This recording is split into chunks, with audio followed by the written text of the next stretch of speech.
Es el presidente de Econindustria. Es un placer que nos acompañe en este espacio de argumentos. El placer es mío y muchísimas gracias por la invitación y feliz tarde para todos. Bien, justamente para hablar, como lo hacemos desde argumentos, de diferentes puntos de vista de lo que es parte de las noticias, de la actualidad y precisamente desde el sector industrial y que justamente la semana pasada, el 20 de febrero, publicaron pues su encuesta de coyuntura, saber cuáles son las cifras, qué es lo que registran para este último trimestre del 2024, que son las cifras que manejan desde esta encuesta que realizan. Sí, en primer lugar es bueno destacar lo siguiente. Estamos analizando el cuarto trimestre del año 2024 y lo que ocurrió en el año 2024 comparándolo con el 2023. En nuestra encuesta tenemos 39 años ya haciéndola. Una es cualitativa es percepción, se le pregunta a los industriales, ellos te dan su percepción, y después una que es data dura, que es cuantitativa. No te pregunto tu percepción, sino simplemente tú me das las unidades que tú produces en ese trimestre. Y el sistema automáticamente te lo compara con el mismo trimestre del periodo anterior y viceversa en el acumulado del año anterior. ¿Por qué hacemos la encuesta y qué nos permite determinar ella? Bueno, en primer lugar, ¿en qué situación está el sector industrial? Es la manufactura privada nacional. En segundo lugar, qué sectores tienen crecimiento, cuáles no lo tienen. Y a veces ocurre que un mismo sector puede tener un crecimiento y por tipo de industria, es decir, pequeña, mediana o grande, hay una diferencia. Adicionalmente a ello, determina cuáles son los factores que inciden, si están siendo repetitivos y si los correctivos que hemos tomado anteriormente se ven reflejados allí. No solo ello, sino nos permite determinar con las relaciones, con la incidencia, con la influencia que tiene con industria, sentarse con el poder decisor de manera tal de que alguno de estos factores se corrija. Dicho esto, te puedo decir a nivel de resumen qué trae la encuesta. Y voy a comenzar. Lo hice también en la rueda de prensa y lo quiero hacer así, identificando cuáles son los factores que inciden en la industria nacional. En primer lugar, se mantienen los excesivos tributos fiscales y parafiscales. En segundo lugar, tenemos la competencia con los productos importados, pero también muy cerca de allí un tema con el abastecimiento de combustible. Tenemos un tema con la parte crediticia, incertidumbre política, aunque baja, aparece allí, y después el entorno macroeconómico. Y bueno, la gran pregunta... elementos. Seis. Que son los principales. Esto no quiere decir de que ellos no vayan rotando de trimestre Los que en más trimestre. inciden. Son los que más inciden y tú lo que identificas es cuán repetitivos están y si los correctivos que hemos hecho, por qué no desaparecen o siguen estando allí. La pregunta, dicho esto, es ¿qué ocurrió entonces con la industria? A pesar de lo que te estoy nombrando, ¿hubo crecimiento?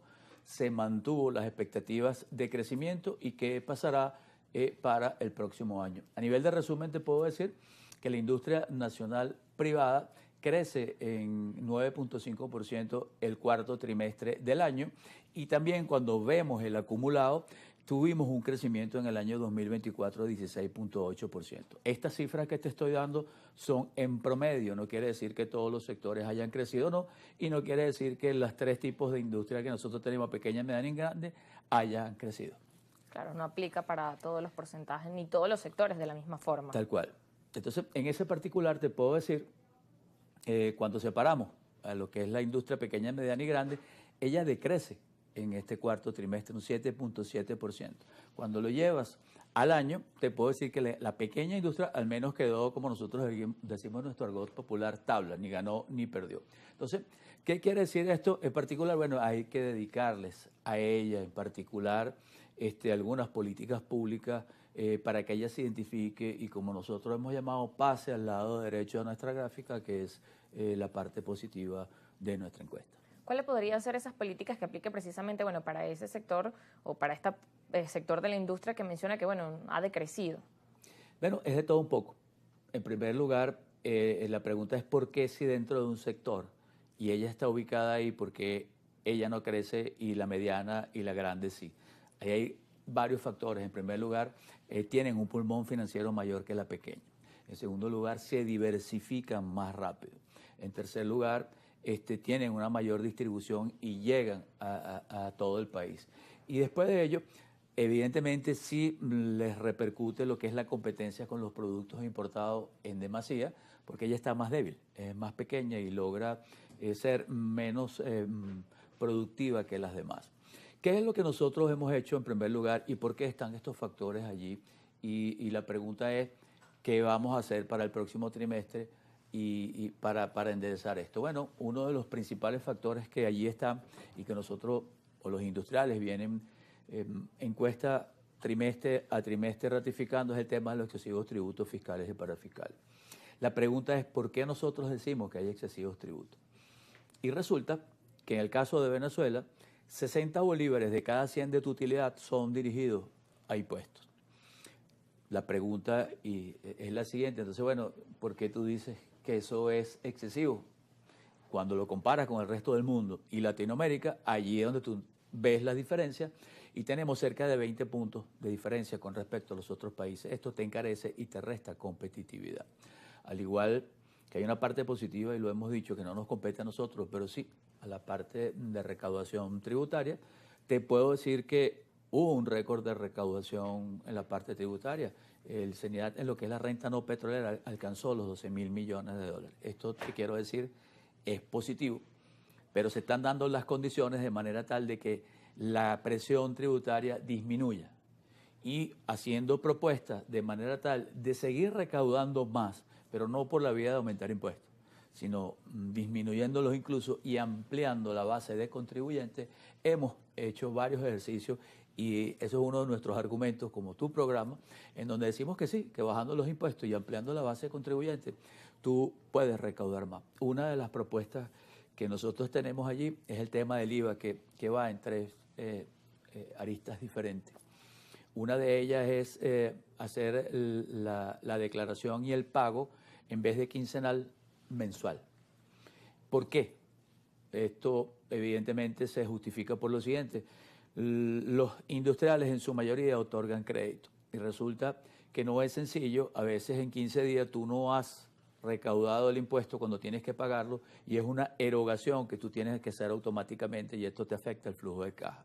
En segundo lugar, tenemos un crédito fiscal que está en libros. Es como que tú tuvieses un activo pero que no lo puedes usar. Este crédito fiscal resulta porque los contribuyentes especiales hacen retenciones en los pagos de un 75% y cuando terminas la operación queda un crédito fiscal, pero que no lo puedes usar. ¿Qué es lo que estamos proponiendo? En primer lugar, disminuir esa retención en vez de 75% a 50%. Esto disminuiría el crédito fiscal, pero la parte bonita, como nosotros decimos, es déjame usar ese crédito fiscal en los mismos pagos que yo te tenga que hacer a ti, al organismo recaudador, de manera tal de oxigenar lo que es el flujo de caja de todas las empresas.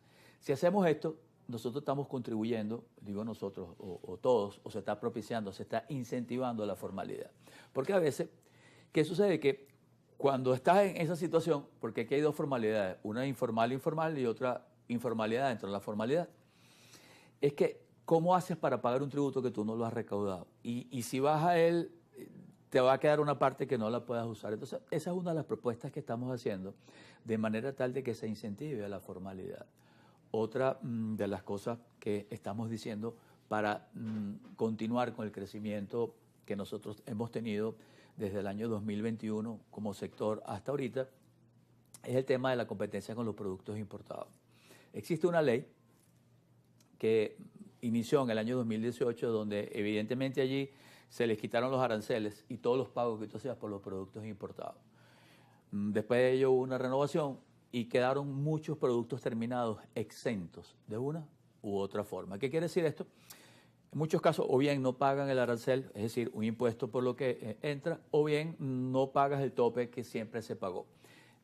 En este decreto se vence el 31 de marzo y ahí lo que nosotros aspiramos, creemos y queremos es que se eliminen todas esas exoneraciones que allí se dan de manera tal de que compitamos en situación de igualdad. Es decir, bienvenidos los productos importados, pero paguen lo que tengan que pagar. Por último, en este particular... Ayude a la producción local. Tal cual. En este particular también, bueno, es el tema de sustitución de importación por producción nacional. El primer comprador es el Estado y si se planifican las compras, nosotros vamos a avanzar en ese particular.